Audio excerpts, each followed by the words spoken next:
କରିବାକୁ ଦେଇପାରିବେନି, ଜଳଖିଆ ଖାଇବାକୁ ଦେଇପାରିବେନି, ଆଉ କଣ ଶୋଇବାକୁ ଦେବେ? ସାରା ଓଡ଼ିଶାରେ ଆମମାନଙ୍କୁ ନୋଟିସ୍ ହେଇଛି। ଗୋଟା ଅପାରଗ ସରକାର ଷ୍ଟଡି କରାଏ 3,20,000 ଦଉଛେ ବର୍ଷକୁ ଟାକ୍ସ।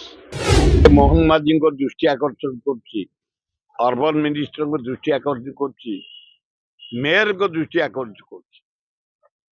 କେତେବେଳେ କୋଉ ସହରରେ ନିଆଁ ଲାଗିଗଲା, 3-4 ଜଣ ଛାତ୍ର ଜୀବନ ଗଲା, ସେଥିପାଇଁ ସାରା ଭାରତରେ ଓଡ଼ିଶାରେ ଭୁବନେଶ୍ୱରରେ ସେଇ ଆଇନ ଲାଗୁ ହବ। ସେ ଆଇନରେ ହଉଛି କୌଣସି ଲୋକ ଭଡା ଦେଇପାରିବେନି, କୌଣସି ଇନଷ୍ଟିଚ୍ୟୁଟ କରିବାକୁ ଭଡା ଦେଇପାରିବେନି, ମେଡିସିନ ଦୋକାନ କରିବାକୁ ଦେଇପାରିବେନି, ଲୁଗା ଦୋକାନ କରିବାକୁ ଦେଇପାରିବେନି, ସେଲୁନ କରିବାକୁ ଦେଇପାରିବେନି, ଜଳଖିଆ ଖାଇବାକୁ ଦେଇପାରିବେନି, ଆଉ କଣ ଶୋଇବାକୁ ଦେବେ? ଶୋଇବାକୁ ଖାଲି ଦେବେ? ଭୁବନେଶ୍ୱର ସାରା ଇଣ୍ଡିଆ ୱାର୍ଲଡରେ 99% ଲୋକ ତଳେ ରହିଲେ ଉପରେ ଭଡା ଦଉଛନ୍ତି, ଉପରେ ରହିଲେ ତଳା ଭଡା ଦଉଛନ୍ତି। ବଞ୍ଚିବେ କେମିତି? ରିଟାୟାରମେଣ୍ଟ ଲୋକ ଘର ଖଣ୍ଡେ କରିଛନ୍ତି, ନାନାଦି ପ୍ରକାର ଆଳରେ କୋଉଠି ସେଲୁନକୁ ଦେଇଛନ୍ତି, କୋଉଠି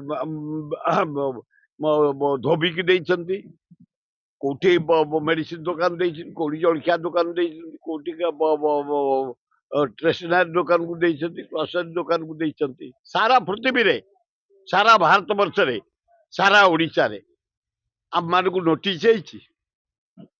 ଗୋଟା ଅପାରଗ ସରକାର ଷ୍ଟଡି କରାଏ ଓ ନୋଟିସ୍ ହେଇଛି ତମେ ଭଡା ଲଗେଇଛ, ଭଡା ଲଗେଇ ପାରିବନି, ତମେ ପେନାଲ୍ଟି କରାଯିବ। କିଏ ଭଡା ନ ଲଗେଇଛି? କୋଉ ମନ୍ତ୍ରୀ, କୋଉ ପଲିଟିକାଲ ଲୋକ, କୋଉ ଆଇଏଏସ୍, କୋଉ ଆଇପିଏସ୍, କୋଉ ଇଞ୍ଜିନିୟର, କୋଉ ଏଏସ୍ ଓଏସ୍, କୋଉ ଲୟର, କୋଉ ଡକ୍ଟର, କିଏ ଭଡା ଲଗେଇଛି? ହାରାହାରି ଭୁବନେଶ୍ୱର ସହରରେ 47,000 ଲୋକଙ୍କୁ ଚିହ୍ନଟ କରାଯାଇଛି, ସେଥିରୁ 1200 ଲୋକଙ୍କୁ ନୋଟିସ୍ କରା, ତା ଭିତରେ ଆମର ଅଛି। ଏଇ ଆଇନି ଭୁବନେଶ୍ୱରରେ 99% ଲୋକ ଭଡା ଦେଇଛନ୍ତି, ତମେ ଏମିତି ଚଳେଇଦବ? ଆମେ ବର୍ଷକୁ ଭୁବନେଶ୍ୱର ମ୍ୟୁନିସିପାଲିଟି 3,20,000 ଟଙ୍କା ବର୍ଷକୁ ମୁଁ ଦଉଛି ଟାକ୍ସ। 3,20,000 ଦଉଛି ବର୍ଷକୁ ଟାକ୍ସ। ହଁ, ତେଣୁ ଏ ଯୋଉ ନୋଟିସ୍ ୱିଡ୍ର କର, ତା ନହେଲେ ଆର ମାସରେ ଭୁବନେଶ୍ୱର ସହରବାସୀ ନାଗରିକ ମାନେ ଏକାଠି ହେଇ ଏ ସରକାରକୁ ଅଚଳ କରିଦବୁ, ସେକ୍ରେଟେରିଏଟ ଘେରାଉ କରିବୁ, ଭୟଙ୍କର ରୂପ ନବ। ୱାର୍ଣିଂ ଦଉଛୁ ମୋହନ ସରକାର। 99% ଲୋକ ଆମେ ଭଡା ଦେଇଛୁ ଭୁବନେଶ୍ୱର ସହରରେ, ବଞ୍ଚିଛୁ।